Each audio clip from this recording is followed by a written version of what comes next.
Good afternoon. You're listening to High Noon Friday, Fredonia's longest-running variety radio program, brought to you by WCVF 88.9 The Voice and WDVL 89.5 The Inferno.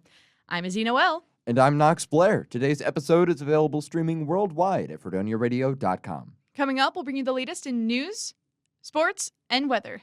But first, campus news. Recently, word has been circulating that program cuts are set to be announced. Although the wording is not super straightforward, the message to the campus is clear. Programs will be cut. The announcements will not be made until after commencement and after most students and staff have left campus for the summer. The topic of the budget will be brought up at the University Senate meeting on Monday. This meeting is open to students and will be held in Kelly Auditorium at 4 p.m. Students who wish to have their voices heard may attend. The final Brown Bag Lunch Talk is coming up. On Wednesday, May 6th, you can watch Professor Peter Tucker from the Visual Arts and New Media, or VANM department. The talk will focus on creative placemaking in Tucker's specialization of woodworking. He'll highlight some of his recent works made from trees knocked down by storms and give attendees ideas for some projects they themselves can try. Catch this talk next week on the 6th at noon in the Williams Center S204. Starting right now is our radio station semesterly Radiothon. Radiothon. Radiothon! From now until 12 p.m. tomorrow, you can tune in for shows run entirely by our students. Catch some of your favorite recurring shows such as Revival FM at 7 p.m. or the show about nothing at 4 p.m. Then you can also listen to some Radiothon specials such as Hot Ones at 6 p.m., Spoiler Warning at 6 a.m. tomorrow, Dad Rock DJ at 8 a.m., and ending with the Big Cheeseburger Challenge at 11 a.m. And you can even catch me again on air at 10 p.m. and 1 a.m. Tune in to hear the voices of Fredonia Radio Systems. Plus, it's my last Radiothon ever, and it's also Matt's last Radiothon ever, and all of our seniors' last Radiothon ever, so you should totally tune in because that would just be so amazing and awesome and cool. That would be so dope. If you're interested in a glimpse into the professional world, stay tuned for a chat with Nick Bernadone about his experience from college to working with big companies like NBC. After that, we will be having our classically chaotic segment, Trivia Slightly After 12. We will also be listening to a few of our weekly segments, such as FRS RS. Let's start with our local news update prepared by Ryan, followed by international news with Knox, then our sports update with Matt, and finally, our weather update with Brody. What's going on, Ryan?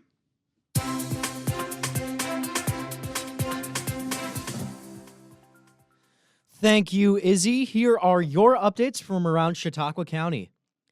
Coming from right in Fredonia, the village has made temporary road pavings across town. Key paved roads include Central Ave, Temple Street, Madison Street, and Lampert Avenue, according to Chautauqua Today.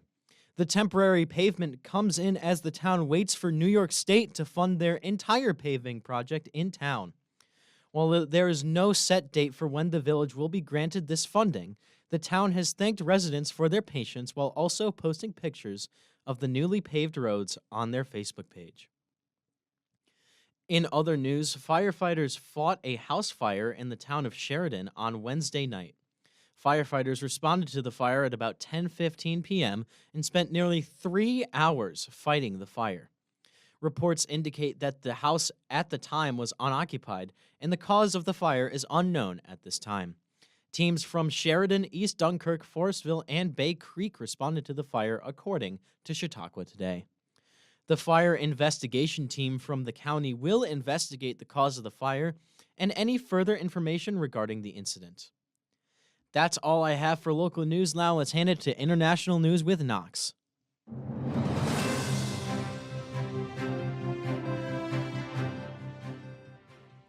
Thank you, Ryan. Here is your international news for the day. Activists that were part of the Global Samud Flotilla were intercepted by Israeli forces late on Wednesday while attempting to deliver humanitarian aid to the Gaza Strip. The group of more than 70 boats and 1,000 people were trying to break the blockade of the Gaza Strip that has been maintained by Israel and were detained while sailing near the southern Greek island of Crete. This attempt to provide aid comes less than a year after Israeli forces stopped another effort by the activist group to reach Gaza. In a press release, the group responded to the retaliation of Israel, saying, quote, "Israel's actions mark a dangerous and unprecedented escalation. the abduction of civilians in the middle of the Mediterranean, over 600 miles from Gaza, in full view of the world, end quote. The Foreign Ministry of Turkey condemned the seizure of the flotilla on Thursday, calling it, quote, an act of piracy, end quote. According to NPR News, activists in Greece had planned a protest rally Thursday afternoon outside the Greek Foreign Ministry in Athens, speaking out under the pretense that Israel's interception of the boats occurred within a maritime zone that would fall under Greece's responsibility for search and rescue operations, and the Coast Guard had not made any move in retaliation. So far, there has not been a successful flotilla mission to deliver humanitarian aid. The first flotillas successfully broke the divide between international waters and territorial waters, but were intercepted and seized. Those who were caught were arrested, detained, and later deported by Israel. The participants claimed Israeli authorities had abused them while they were detained, although these accusations have been denied by Israeli authorities. In other news, the supreme leader of Iran, Ayatollah Mojtaba Khamenei, issued a statement on Thursday, April 30th, declaring that Iran plans to manage strategic control of the Strait of Hormuz going forward, and saying that the U.S. had no place in the future of the Persian Gulf region. In the statement, Khamenei also stated that Iran will be retaining its nuclear capabilities.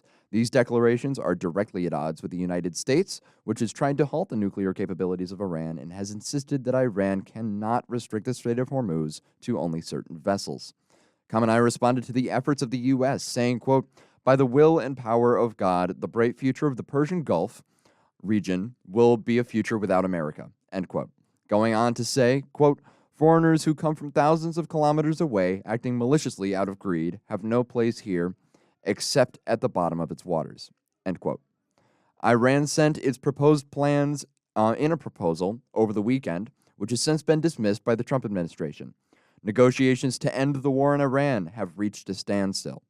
President Trump has stated that he is dissatisfied with the latest proposal out of Iran, which would have opened the strait, but also would have waived any questions about Iran's nuclear program. That is all we have for international news for the day. Now we're going to pass it to Matt with sports.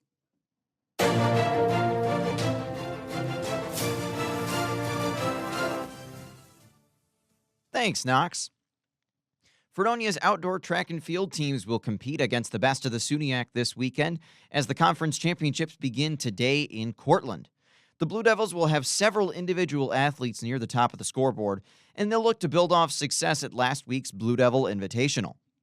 In the first home meet since 2008 here at Fredonia, senior Cam Sample took home yet another win in the long jump, continuing a strong season. Because of his success, Sample was named last week's SUNYAC Outdoor Field Athlete of the Week. In addition to the long jump, which he is a favorite to win, Sample will compete in the 4x100 and 4x400 meter relay teams, both of which won their respective events last week.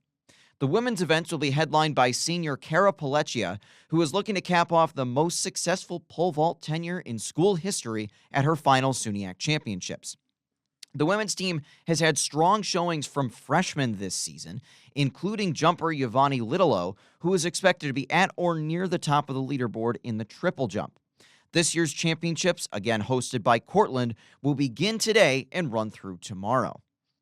And the Buffalo Sabres have the opportunity to do something tonight that they haven't done in nearly 2 decades, advance to the second round of the Stanley Cup playoffs. Buffalo holds a 3-2 series lead in the best-of-7 series against the Boston Bruins, and with a win in Game 6 tonight in Boston, they'd reach round 2 for the first time since 2007. Buffalo did get some tough news on the injury front, though, as according to head coach Lindy Ruff, young forward Noah Ostlund will miss, quote, a period of time, end quote, with a lower body injury. Ostlund was helped off the ice in Game 5 on Tuesday after a collision into the boards, and he appeared to not put pressure on his left knee. Defenseman Logan Stanley also missed yesterday's practice with an undisclosed illness, and his status for tonight's game is unclear. On a positive note, though, the Sabres will have forward Josh Norris returning from injury. He is expected to fill Ostlund's spot, centering the line with Zach Benson and Josh Doan on either wing side. Tonight's game in Boston will begin at 7:30 nationally on ESPN and broadcast locally on MSG. That's all for your sports update. Now let's kick it over to Brody for the weather. The Northern Chautauqua Weather Update, being brought to you by Fredonia Radio Systems. Thank you, Matt, and welcome back to the weather. Today, we have a high of 44 and a low of 36. It's going to be gray and wet all day with cold rain throughout the morning. Tomorrow is going to be more of the same. We can expect a high of 46 and a low of 36 with clouds and rain in the morning and slightly clearer skies at night. Sunday is going to be as close as we get to nice weather this weekend with a high of 55 and a low of 48. It'll be breezy all day with the sun poking out during the day and clouds rolling into the evening. Finally, it seems like Mother Nature herself is celebrating Radiothon as we have a full moon tonight, the moon entering its waning stage through the weekend into next week. That's all for the weather. Now, back to the hosts. Thanks, Ryan, Matt, and Brody. Next up, we have a behind-the-scenes look at our station with FRSRS.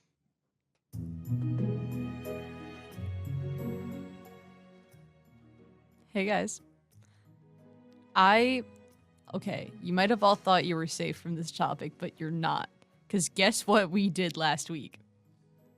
Planted a tree. We planted a tree. Boom. If you all thought you were safe from hearing about this tree, wrong. Incorrect. More tree talk. Well, okay, because here's the thing, and I've said this in the station a few times. Like, that's my child. Like, it was windy the other night. I was like, I hope she's okay out there. I was like, I hope she's... Did you go check on her? No, I haven't had the chance to. Oh. Well, you're going to be over there in the morning. No. I won't. Some of our team will end up over there in the morning. Some of the radio team from the local lowdown will be over there. And so I'll Right ask, after their show at 4 a.m. Is it 4 a.m.? Yes, 4 a.m. 4 to 5. And then Wow. they're going over to 5. play Gaga Ball at 5 a.m. Which That's I just learned incredible. what that is. Brody, will you be at the Gaga Ball? I will. Can you give us updates on can you send updates Yeah, about sure. the tree? Let us know how she's doing. Yeah, While I'll you take some guys- pictures. While you guys are at the Gaga Pit, you guys should totally tune into Ri-Fi Goes Crazy and Freestyles. And I think that's the plan. Yeah. That's so Get a peak. little It was so portable fun radio. last But time. wait, lock in before we get too distracted, because this I need to say this. This tree, she was my headphones. She was many months in the planning. You've all heard about it for. We have a tree? Don't even. Don't Izzy, talk- I've been hearing about it since this time of last year. There's a whole tree dedicated to the radio station. I don't know that's if that's true. crazy. Oh my We talked about it over the gosh. summer, I know that. Did we? when was I going to Mhm. be told about this? Wait. Me, you, Sarah on FaceTime talked about it over the summer. Oh my gosh. Yeah. Mm-hmm. I've had the dates wrong. I've been thinking it started in October. It's actually been like a year-long process. It most certainly has been. I've been hearing about this tree for forever. Oh no. Since before the tree was planted. Since Oh before no. That's since the before tree was a anything seedling. secured. That's before like the tree was even a concept in my brain. Yeah. I just knew that we had to plant it. I didn't know anything else. Oh my Tree. gosh. So the tree's been in process for like a year. This is a year in the making. Just about. Wow. Dang. That's kind of crazy. Mm-hmm. So yeah, we did that last week. We also She's had beautiful. She radio was- banquet last week. Yeah. That was fun. We did. We had so much. Friday was really crazy. Friday was Yes, it was. planting the tree. I got sunburned.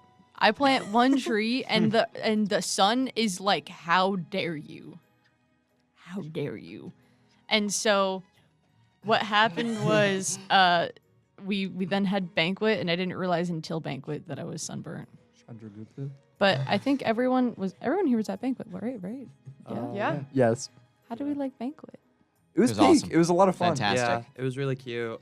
I had a lot of fun. I won the Horse Girl Award, and then immediately after banquet, I had to go home to be on horse maternity watch. Aw. And How did that go? nobody knew that. I knew that. Giving me the award though Yeah. before receiving the award. It was fine. No baby horse that day. No we baby did get a horse. baby horse earlier this week. Her name is Falcon, like Are the there any Millennium Falcon. pictures? I have a picture I can show you later. Please. And May the 4th is coming up. Yeah. Yes. And the Kentucky Derby's tomorrow. Which you know more about that than any of us, I believe. Yeah, racehorses like isn't my thing, but I've been researching like crazy. Okay. And so what's your favorite new thing that you've learned about the Kentucky Derby?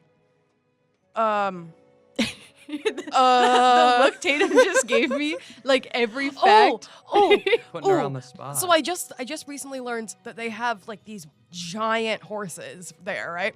They're not race horses because the race horses you can't have like a huge No, one they to need race. be like slim. Yes, they Right. need to be like fine and athletic. The, Yeah. the giant ones are not fine and athletic, but they are there to guide the crazy racehorses safely to the starting line because they all start in those little boxes.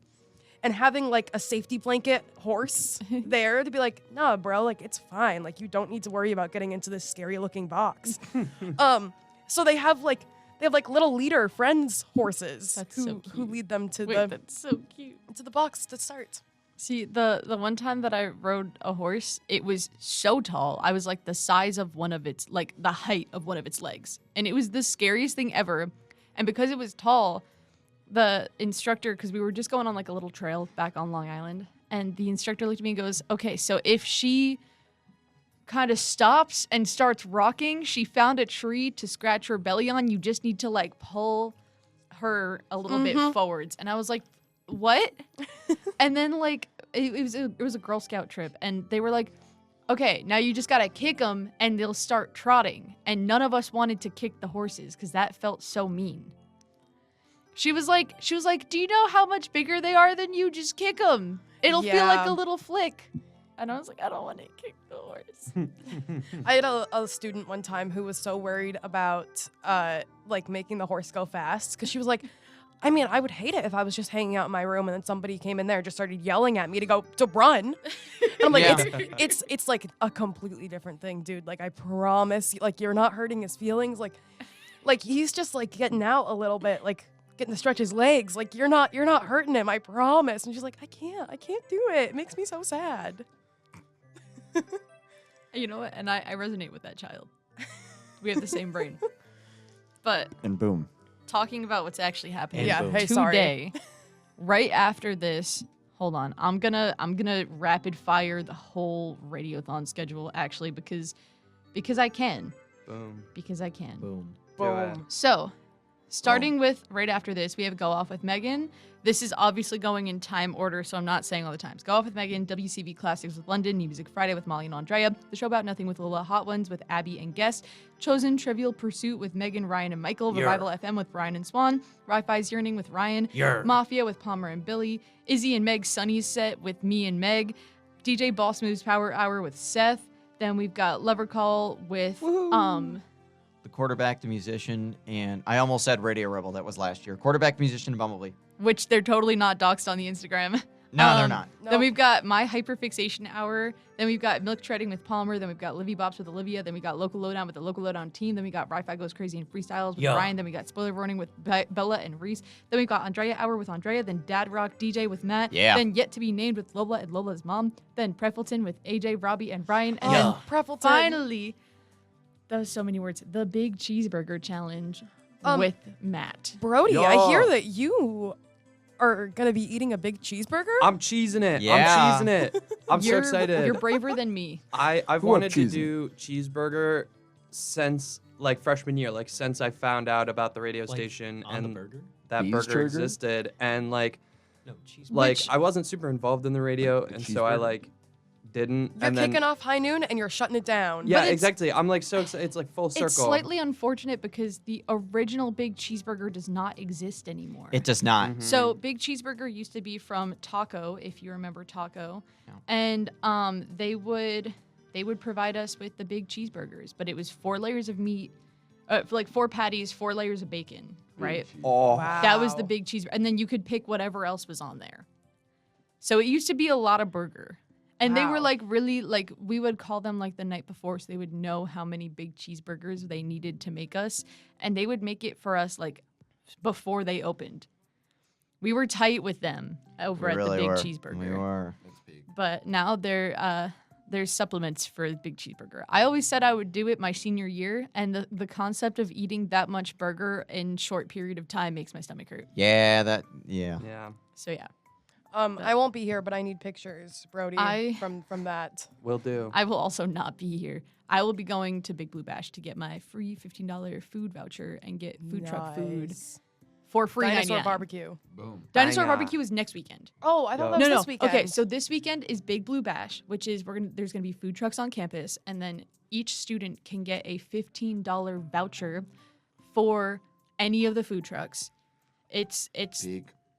it's to keep students on campus instead of going out for this weekend, which we all know what it is, but we're not going to talk about it. But then there's Nothing's going on this next weekend. What are you talking weekend. about? Next weekend is Dinosaur Barbecue, which is god tier. It's amazing. It's beautiful. Dinosaur Barbecue comes in, you get like your choice of meat, which is usually like pork or chicken, and then you get like coleslaw, you get like mac and cheese, you get a whole little potato, you get like cornbread, you get like a cookie. The original Dinosaur BBQ is like where I live. I thought it was in Syracuse. Oh, it's in Rochester. Oh, it's in Rochester. It's in Oh the city of yeah, I've been Rochester. to it. I know. It's great. Really It's nice. like it's suspended on like pyres over this giant hole That sounds because beautiful. over the abandoned subway system. It's really really cool. Wait, That but they sounds- barbecued a dinosaur? Yeah, no, it's like Dinosaur Barbecue. Dinosaur barbecue, but they barbecued a So it's like a But- barbecue dinosaur. But if you want to go to What? Dinosaur Barbecue, you do need to get a ticket. So make sure you go to ticket office, get a ticket. It's free, but you need to have a ticket. You need to have a ticket to see them barbecue a dinosaur. But it's like free. It's It's a- free. it's It's free, free. but It's you free, but cannot you- get you food need a without the ticket? ticket. But the ticket is free. For the barbecue dinosaur, yeah. Okay. But you need to well, get a I'm gonna ticket. shut this down so that way we can continue on with the show. Thank you, everyone, for tuning in to High Noon Friday and listening to FRS. Stay tuned for the rest of Radiothon. We have some really, really, really awesome shows. And yeah, now we're gonna be going peak. to hand it back to the hosts.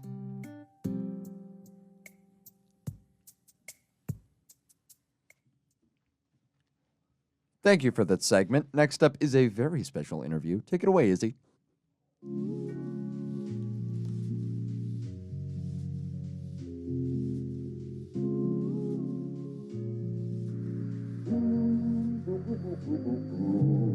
We have a very special guest here today. Can you please introduce yourself? My name is Nick Bernadone. All right. And so I understand that you're a SUNY Fredonia alumni among a bunch of other credits. Can you tell us what did you do here when you were at Fredonia? So I was a TV digital film major. I think it was the first or second year of the major's existence because we went from like old school reel-to-reel, like tape, cassette, like editing to the digital age. So like right around the time like YouTube stars were being minted and web series and sketches, that's when I kind of hit. So we got access to these like at the time brand new digital cameras, which by the way are now just outside this room in a relic case. Yeah. That's how old they are. But at the time they were cutting edge, and we were able to just like get right in there, shoot, edit, and produce content right away. And so starting off here, like at Fredonia, what was your, if you remember, your original plan for post-college? Like, what did you think you were going to be doing? I came here under the assumption I was going to be the greatest director of all time. I continued to believe that until I left here as well. But no, I knew I wanted to create. I had been making videos since I was like 7 years old with like my dad's big clunky VHS camera. I'd like steal it and make my friends do dumb videos and sketches and everything. So I always knew I wanted to make that. So I picked Fredonia especially because it was the kind of school that really like, they really advertised that you were going to get in and have access to gear and create right away. Like a lot of Yeah. schools were like, you have to learn the theory and earn it. And I very much, like as someone who had been doing it for like 8 years of my childhood, wanted to go somewhere where I could get access to gear and just start creating right away. And that was exactly what this program was. Yeah, which it's good to hear has not changed because we come in, especially I'm an audio student, we come in, they're like, okay, here's a microphone, and we're going to start editing next week. There you So, go. Trial by Always fire. good. Yeah. So when you graduated, what was the first, I guess, bigger project that you worked on? So my first job was NBC's 30 Rock, which I totally got by accident. I should not have got it. It was a product of luck and timing. It was actually a woman who I was interning for at the time. I went up to her and asked, hey, like, when does this become a paid job? After one day of working on paid internship.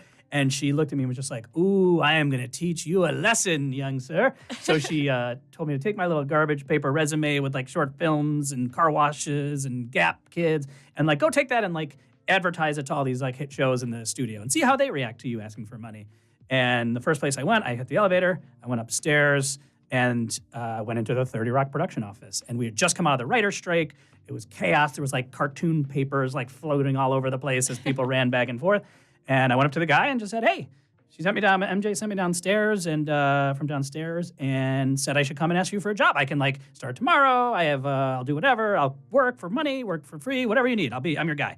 And he looked around and he looked back at me and he goes, can you start tomorrow?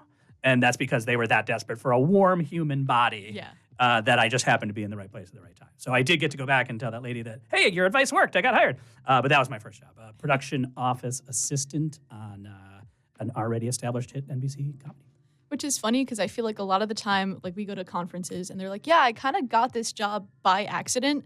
And the longer that I've been in this major, I'm a senior, I'm graduating this year. Congrats. Thank you. But the longer that I have been here, the longer I've realized that it is genuinely so often by accident. Just 100%. Yeah, I just happened to be there, and they were like, "Do you want a job?" Well, I've been meeting with all these amazing students these last couple of days and visiting classrooms, and I really try to stress that like everyone at a certain point has talent, Yeah. and like if you wouldn't be here if you didn't have a passion or talent, but at a certain point you need to have luck and timing on your side. Yeah. And that is like the secret ingredient that they don't tell you until it's too late. Because like sometimes, like me, you get lucky and stumble into a job on swing one. Sometimes it takes 10 swings, 20 swings, 30 swings. So it's really about be resilient, keep that drive, have a high motor, take as many swings as you can because you just don't know when the swing is going to work. Yeah, absolutely. Now I know we've been told about all of your credits from the school and everything.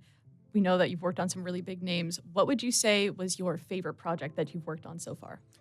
So not to be like a sap, but I owe my answer to favorite because I think there's an important distinction between favorite and like best, right? Yeah. So my favorite material I've ever worked on continues to be the stuff that I did with my friends, like back here in college, right after college, where there wasn't the pressures of studios and budget and money. It was just like after our 70-hour-a-week jobs on the weekend, we'd be like, now it's time to run and gun shoot for 12 more hours on the weekends on our free time. But that truly was my favorite piece of material. Like we just were having fun. It was the stuff we wanted to make, and it was with the people that we wanted to collaborate with. So that continues to be my favorite. Which I think is really interesting coming from someone who has worked on big names like The Walking Dead, because so many people, especially in college, work on college level stuff. They're like, oh, I hate this. I'll do better stuff and I'll like it better once I'm out of here. But then you're now looking back and you're like, no, but that was the fun stuff. Like You that don't know was the what you stuff got that till it's made- gone. Yeah. That was the stuff that made it worth it, I guess. 100%. Well, and you also just should be having fun. Like Yeah. when you're doing things, whether that's in front of the camera, behind the camera, in front of the mic, but like it should be stuff you're passionate about because you just never know when you're like in the moment creating like your masterpiece. So just like absolutely. everything you should do, you should be having fun and it should mean something. We have stories like that here. We have a liner that it was VeggieTales themed, and the person who put it together for a class in 15 minutes, and it wound up winning a national award. Yeah. And he's like, I hate that. I put it together in 15 minutes. It was just supposed to be silly. Yep. And it's like iconic among the people here, at least who were here before he graduated. Uh-huh. So it's really funny how that works out, where you're always like, oh, it's just something silly, and then it turns out to be something that people really love and people really remember. Cosign. Yeah. So I know you said that would be your favorite work, and there's a distinction between your favorite and your best. Uh-huh. So what would you consider your best work then? So my best work, I mean, there was just nothing that beat the first time that I was able to write a script solo, right? Like Yeah. professionally at a professional level with stakes, be the writer of that episode, be able to go to set and prep that episode, be on set at Video Village to like shoot that episode, give notes, share, like collaborate with the director, go give notes to actors, and then even like see that through in post. Like nothing beat the first time that I got to do that. And that Yep. was on a season 6 episode of Fear the Walking Dead. So like that was truly my best piece of material in that like it felt like for the first time like, and I had like already like co-written episodes of like Unbreakable Kimmy Schmidt and like done Yeah. loads and loads of like my own stuff. But that one felt like it wasn't like I made it like it's official, but it was like that felt like, okay, this is it. Like this is what I've been wanting to do, and this is now the best of mine. Yeah, getting to live out that dream of being the best director ever. Yeah, you know, they don't tell you though that you gotta whatever starts to pay money is probably what you should continue to Yeah. pursue. Not to be just superficial. No, it makes sense. Especially, I feel like a lot of people, like something I've been talking about recently is like, yeah, I want to do audio, but I know that I'm going to have to worry about the paycheck that comes with it. So knowing that I should have something that is secure, that's kind of like the side. People were like, oh, it's the main gig. No, that's the side gig to support the main Yes. gig. The old side gig. But I will say, like, the qualities and the skill set that I thought made me like a director, like, oh, I'm a director because I like to talk to people and collaborate and like do that. Ended up actually being what I didn't know it at the time, but made me a good writer producer because what I really, I think, wanted, I didn't want, like, I found that, maybe I'm not the best at shot listing or like, I don't have the best eye, like, I'm not a DP type. Yeah. What I really thought being a great director was actually me, like, getting to go to set as the writer producer and, like, collaborate with the director and give direction and see that kind of from truly, like, the inception of the idea to completion. So I think it just, you have to be fluid and flexible and ready to evolve based on where the industry takes you. Yeah, absolutely. From being here at Fredonia, what would you say is one of the best skills that you learned that you carry through your whole professional life? I have two things that I kind of take away, and being back here for the first time in like 15 years has kind of reminded me of what I loved about this place so much. So twofold. So one, I, for the first time, like joined groups and organizations, namely, and this is going to sound like, oh, I just partied and I didn't care, but I joined a fraternity. And I know like what that sounds like on the surface, but truly it was a microcosm of like the real world in general. Like for the first, everyone has friends and cliques and like their people in high school. But for the first time, like this organization, I was not forced, but like in a group suddenly with people not exactly like me and like people with more responsibility and older and younger. And, so I was forced to kind of like learn how to work with them and not against them and know like, oh, when am I like coming on too strong? When is it my turn to back off and let other people kind of shine? And that sort of helped me. And again, and that's what segues it into the collaboration aspect and the creative aspect here at Fredonia is for the first time, we were like thrust into what would mimic the real industry. So like you had to pitch an idea and you had to like convince the group that this was the idea and get a job. So like when I got my idea through and ended up being the director, I learned the most valuable lesson. And I'm so happy that it happened here in college and not on my first job. The mandate in our capstone class was to make a 10-minute short film. I took that as great, but I pitched an idea and I'm now going to do whatever I want. And I ended up creating a 45-minute neither feature nor short film just because I thought it was hilarious and I didn't want to cut anything. And first of all, it was crazy because like we then suddenly had to like shoot 45 pages in like 6 days, which was stressful and like, but it did go great somehow. And like we packed the house and it got laughs. And I was like, we crushed it, guys. We did it. We made the greatest thing that like I've ever seen here at Fredonia. And then the professor sat me down and was like, so I'm giving you a B-. And it's because you absolutely did not follow the mandate. I told you to make a 10-minute short film, and you just forced us to sit through a 45-minute featurette. That was not the assignment. If in the real world you did this, you would get fired. And I learned that lesson. Luckily, I was like, how dare you? It was the greatest. But I learned at a better time in my life when the consequences might not be like, oh, I blew the golden opportunity in my career. Oh, yeah. I got to learn it in this experience. So like, I realized like it wasn't just being armed with the talent and the skills and the like technical side of the craft. It was actually like mimicking what the real world is going to feel like. Yeah. And it has actual consequences. Yeah, absolutely. Because I know that's something they stress in almost any of the comm majors is you have time slots, you have deadlines, meet them. Mm-hmm. They, especially in all of my radio classes, have always stressed like, okay, if we're telling you 5-minute segment, that means no more, no less. Right. With your intro, with your outro, with your music, anything that needs to be faded. So it is honestly such an important lesson that I feel like so many people overlook because they're like, oh, it's just for a grade. Mm-hmm. But learning how to put together something at that exact time is just so important. 100%. Like we all work for somebody at some point, whether that's like the audience even or like the executive producer. Like you're really working, you have to follow their vision and follow the guidelines because the guidelines are there for a reason. It's what the people bought or what they're signing up for. Yeah, absolutely. And so with students who are looking to break into a professional field, what advice would you give them? So it really is just being there, right? It's like doing it and being there. So like, I know this sounds cliche, but I like also believe that cliches are cliches for a reason.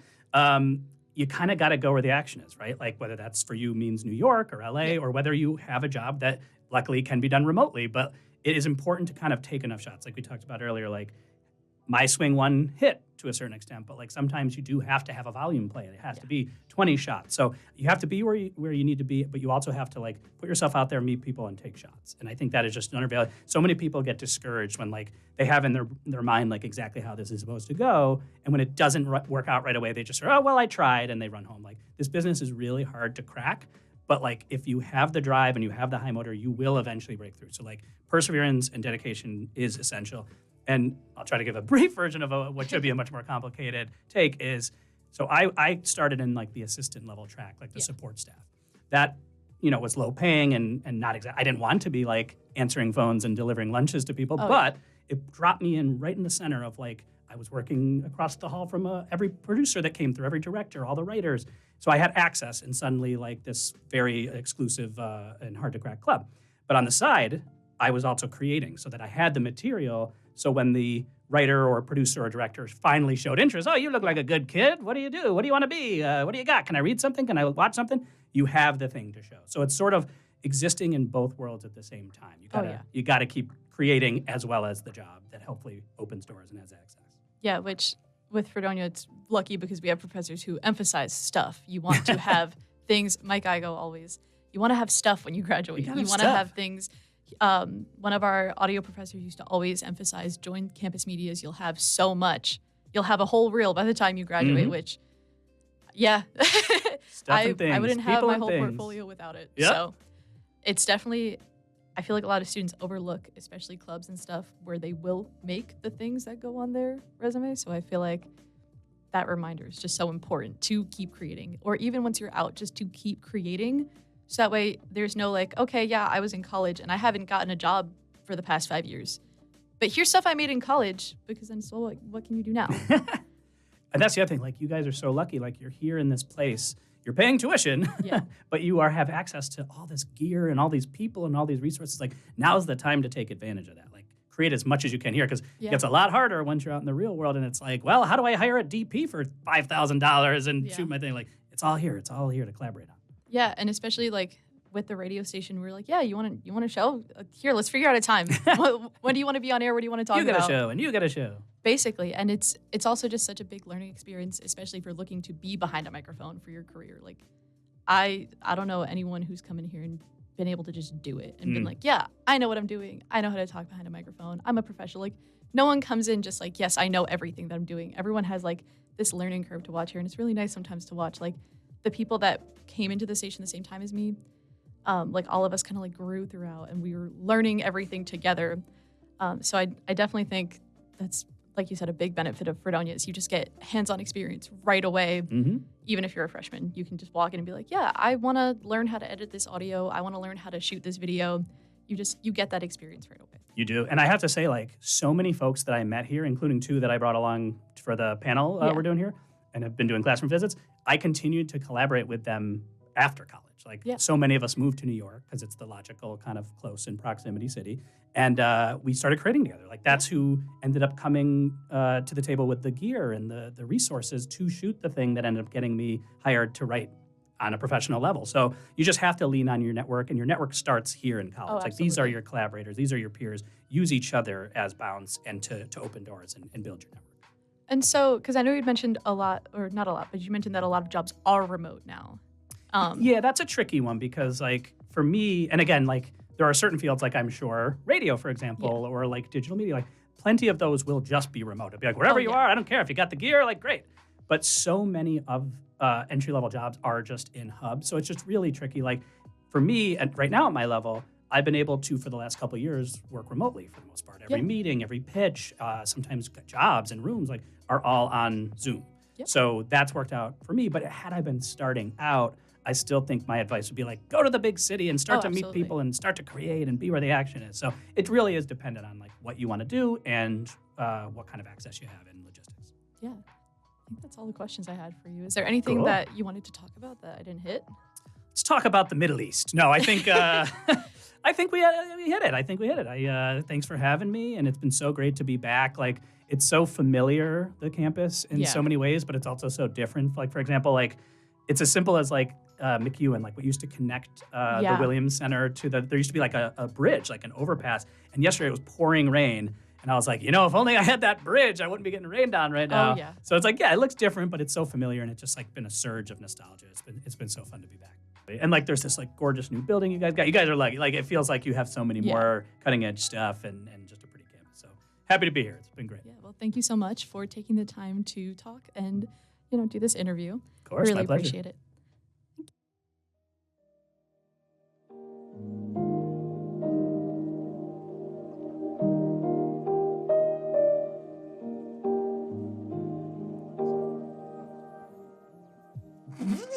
Thank you once again for that interview. If you didn't get a chance to talk to him when he was here, Nick Bernardone was honestly very, very good. Very good interview. I liked it. He gave me a lot of information. And he was also just like talking a lot about Fredonia and how it used to be in the early 2000s, which was really cool to hear about, especially knowing that the cameras they were using are now in the relic case outside if you're ever in McEwen. But finally, we have something very special for you all that are listening. It's time for Trivia Slightly After 12. Yeah, you know what? That works, Tatum. We'll keep that. Hey, my We're bad. feeling groovy today. I took a week off, and now I'm screwing it all up. And you know what? That's okay. We'll get it chilled out today. On this segment, we test the minds of students here on Fredonia's campus for the chance to win a spot in the High Noon Hall of Fame. This week, we have 4 wonderful contestants ready to win big by answering some questions. Please introduce yourselves. I'm Megan. Big Mike. So that's Nick. Oh, Big Mike. I'm Liv. Billy. Hi, I'm Knox. I'm Izzy. And I'm Tatum. Now we're going to speed this up because we want to get through this. All right, you know the drill. The first one to shout their name after the questions and answers are read will be able to take a shot at answering the question. Each question is worth a point. And at the end of the game, the person with the most points will be declared the winner. This week's category is famous duos. Here we go. So, starting off with question 1. I'm going to take my glasses off. That's getting bothering me. It's getting real. No, they just hurt with headphones. Yeah. So, if you've watched The Office, you likely ship Jim and Pam just as much as the rest of the world. But, contestants, could you tell me which episode of The Office marks the two getting engaged? Is it A, Casino Night, B, The Client, C, Chair Model, or D, Weight Loss? Megan. B. That is incorrect. Liv. D? That is correct. So, Casino Night was when Jim said, I love you. The Client was their first date, quote unquote date. And then Chair Model was when his proposal gets ruined. And then Weight Loss was when the proposal actually happened. So, yeah. That was really cute, though. I did love that. Chair model was a funny. They're at a gas station. Wait, guys. That's so that was the cute. Guys, cutest thing so I'm so out of it. Who just got that? Liv. Okay. Hey. It was me, actually. Me, I got it. No. No lying, no cheating. Okay. I'm not. Why are you Okay. looking at me? Guys, question number 2. I'm so sorry. I wrote these questions last night, and I really didn't feel like doing any research. So 2 of them are personal, and one of them is straight from Cece's brain. So, this is one of my personal questions. What dynamic duo do two of my Build-A-Bears named after? I have a lot of Build-A-Bears.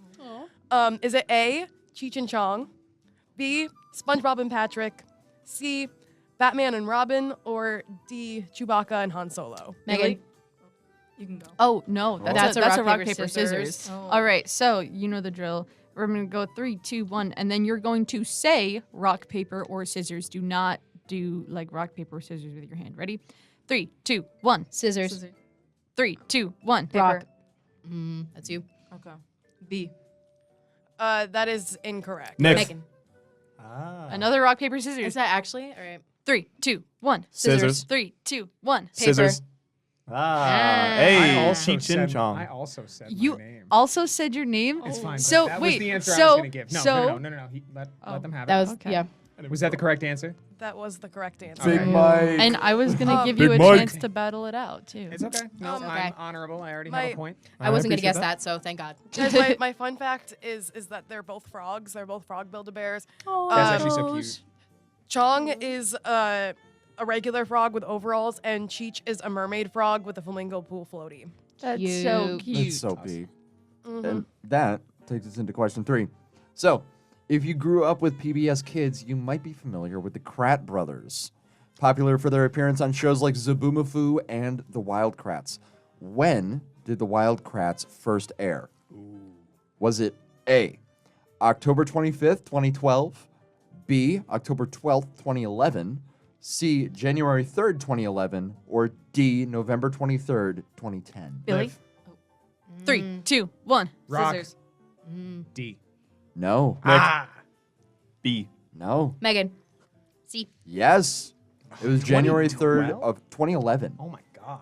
January 3rd, This is like the 2011. most competitive high noon I think we've Were had they in a while. animated at that point? I feel like Wild Kratts. Wild for a Kratts was while- animated. Wild Kratts was animated. Yes. Yeah, it was Zabumafu that wasn't. Okay, but they were okay. All right. See, I was like, okay, what was the era where they weren't? Okay, Zabumafu was like. Yeah, old. Yeah. Zabumafu. Zabumafu I was was a thinking really like early one. 90s. I was thinking, okay. Yeah, Yeah. that's the old food. What is Wild Kratts?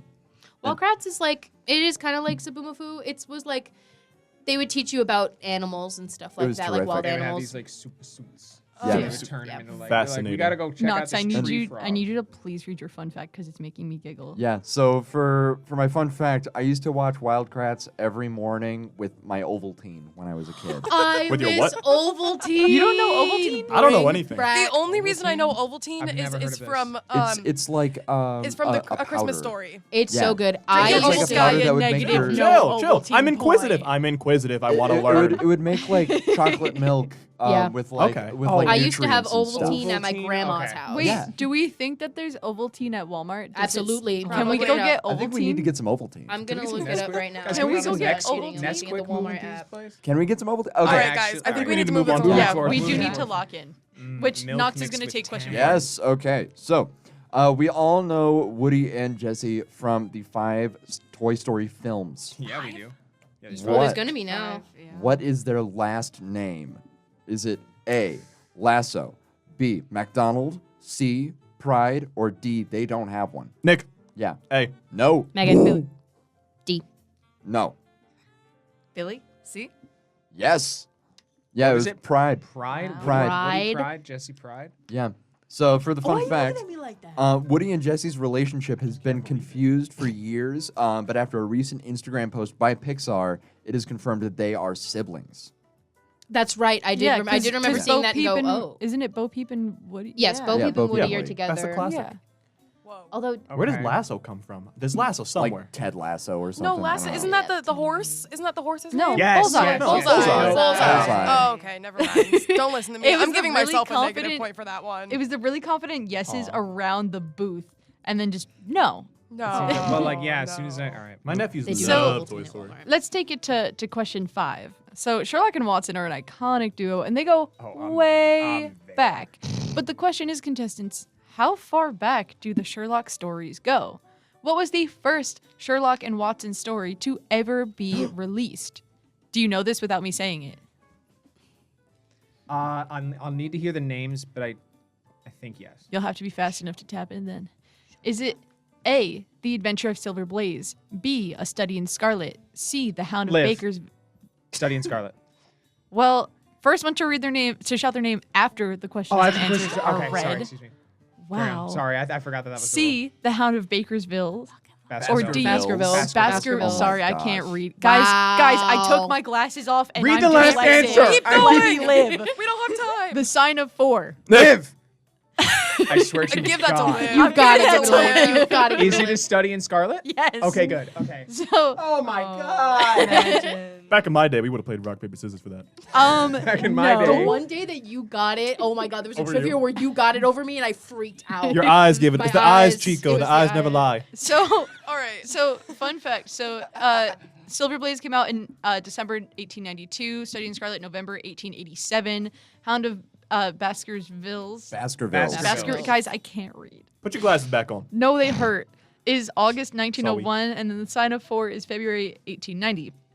And Silver Blaze is actually an interesting story because the crime doesn't even fall on human hands. So the horse, Silver Blaze, actually defends himself and kicks the guy who's trying to attack him in the head. As he should. Whoa. Yeah. So just like the first ever detective story was also not a human that committed the crime. It was a orangutan that escaped from a zoo in Paris.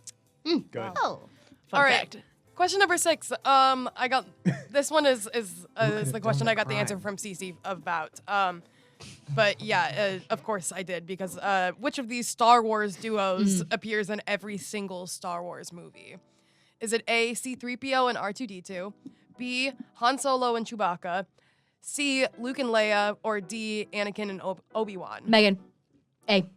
That is correct. Locked in. Every Oh. single wait, hold on. Every single Every Star Wars? single R2D2 and movie. C-3PO are in every single Star And they're Wars the movie. only characters in Star Wars to be in every single Star Wars Even movie. in that all Rogue One? 9 or all 6? All 9. All nine. nine. They were in all Really? 9. Yeah. And don't. Good for them. My fun fact is that I got this information from CC. My- Are they my going to favorite be? gay couple. Are they going to be in the new movie? Who knows? I sure hope There's so. a new movie. That's There's a Can new one we, coming um, out. Of course there is. Can we get an update on the scores? An update on the scores. In first place, there's a tie between Meg and Liv for 2 points, and then in last place right now is tied with Nick and Billy with both 1. Talk about a duo.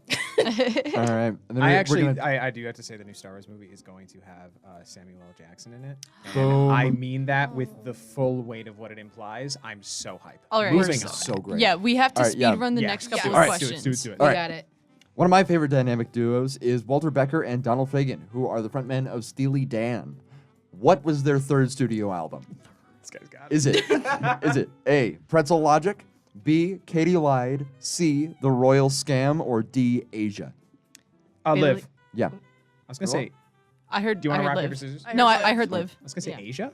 No. Ah. That was my answer. Well, I think that I answered C, so Oh, whatever. Megan. A. Yes, it was Pretzel Logic. Ooh. It's like a forgotten album. So for my fun fact, By Steely Dan? yeah. Sorry. Katie Lied is my favorite Steely Dan album. I'm a big Dan head. I've actually never listened to Pretzel Logic. Huh. I'll have to give it a listen. Tatum, you take question 8. Yeah, we all love Snoopy and his small sidekick, Woodstock. What year was Woodstock introduced to the Peanuts franchise? Is it A, 1970, B, 1967, C, 1965, or D, 1960? Billy. B. That is correct. Ooh. Wow, that Did was you just good. have that in your pocket? Was Hit that your like- hit your fun fact because we only Yes, got like 5 minutes. Woodstock's first appearance was when his mother built him a nest in Snoopy's stomach, on Snoopy's stomach, and Snoopy decided to take him in. That's cute. All right, so taking it to question 9. Dipper and Mabel are actually based on the creator of Gravity Falls and his twin sister, Ariel. One of Mabel's sweaters is actually pulled straight from something Ariel wore as a child. Which one was it? Was it A, the troll, B, the shooting star, C, the sparkly cat, or D, the watermelon? Megan. 3, 2, 1. Scissors. 3, 2, 1. Rock. Scissors. B, the shooting star. Incorrect. C. Well, you guys say your Who? name. Liv. Nick. Oh. Liv. C. Incorrect. Haha, Nick D. Incorrect. That's No! That's a sweep, and I think we sweep. Can we sweep it to New Radio Tree? Yeah. I'm thinking about her. I hope So she's doing okay. So it was the troll time I sweater, turn my and the back. troll sweater. Alex Hirsch said that as a kid he thought the troll sweater was weird, but he made sure to include it in the show, and it's like replica. But she wore it when they were like really little. I used to be on Gravity Falls Amino. I knew that one. Me too. Not me Amino. Me too. So I was in the trenches. leaving me hanging so hard. Sorry. taking it to question 10. So I'm like kind of a part of a dynamic duo. If you've ever seen me walk around campus, I'm usually standing right next to Cece, and I would say Yes. that we're a pretty dynamic duo. Yes. Especially freshman year, but like even now. Strangely enough, her and I sang 2 of the same songs in middle school choir. What are these Stop. songs? That's crazy. Is it A, Dynamite and I'll Fly Away, B, You've Got a Friend in Me and White Christmas, C, Africa and Happy, or D, Rainbow Connection and Drunken Sailor? Liv. Megan. Whoa. Nick. Okay. So I heard Liv and Megan. 3, 2, 1. Paper.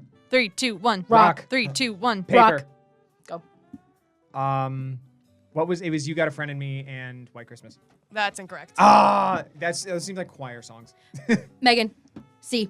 That is correct. Africa and Happy. We also found out that we both I also did those. Nice. I We think I also also found did out that those. we have a lot of weird coincidences from before we met. We both went to Nickelodeon Sweets as kids, and also both had Heelys, among other weird coincidences. I wanted I Heelys. know I that would've I had did Trinidad. sing Africa in my freshman year. Yeah. No, stop. It was Okay. traumatic. It was traumatic. All right. Okay, that's Next it. question.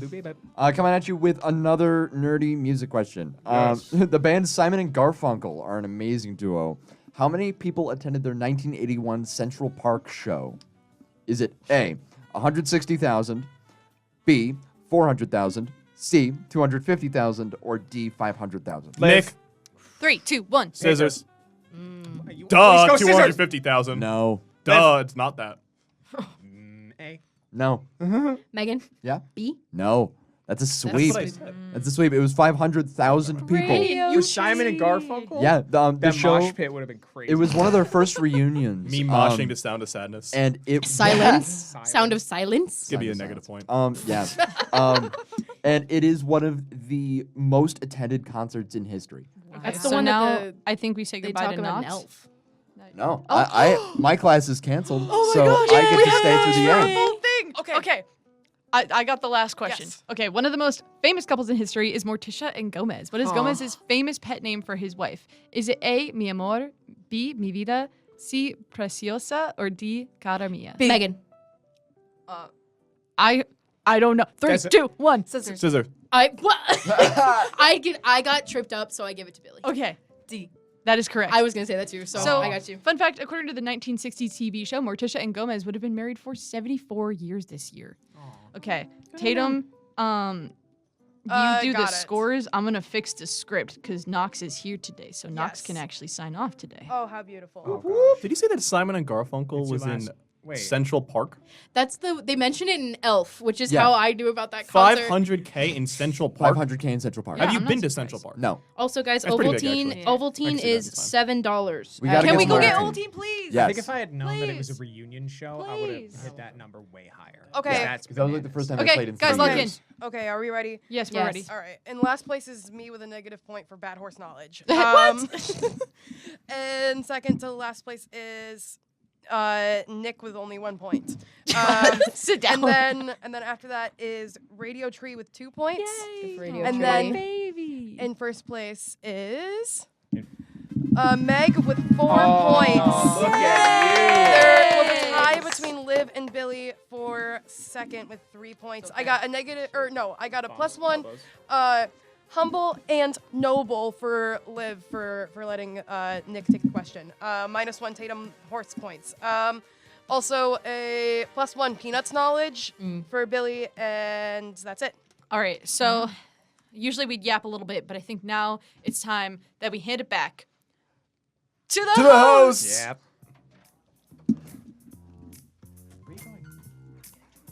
That wraps it up for this week's broadcast of High Noon Friday. Thank you for joining us, and make sure you tune in next week, same time, same place. High Noon Friday has been brought to you on WCVF 88.9 FM The Voice and WDBL 89.5 The Inferno on the web. High Noon Friday is assembled through collaboration with students from Fredonia Radio Systems. Our producers and scriptwriters are Izzy Noel, Tim Erickson, Knox Blair, and Sophia Knowlton. Board operations is performed by Tim Erickson. News is presented and read by Ryan Fink, and Knox Blair. Sports is written and performed by Matt Volts, and weather is prepared and read by Brody Atkinson. Tune in next week for another great edition of High Noon Friday, and my last High Noon Friday. And also stay tuned for Radiothon for the rest of today into tomorrow. I'm Izzy Noel. And I'm Knox Blair. Thanks for listening, and make sure to tune in next week, same time, same place. Have a great weekend, Fredonia. Stay safe, stay tuned in.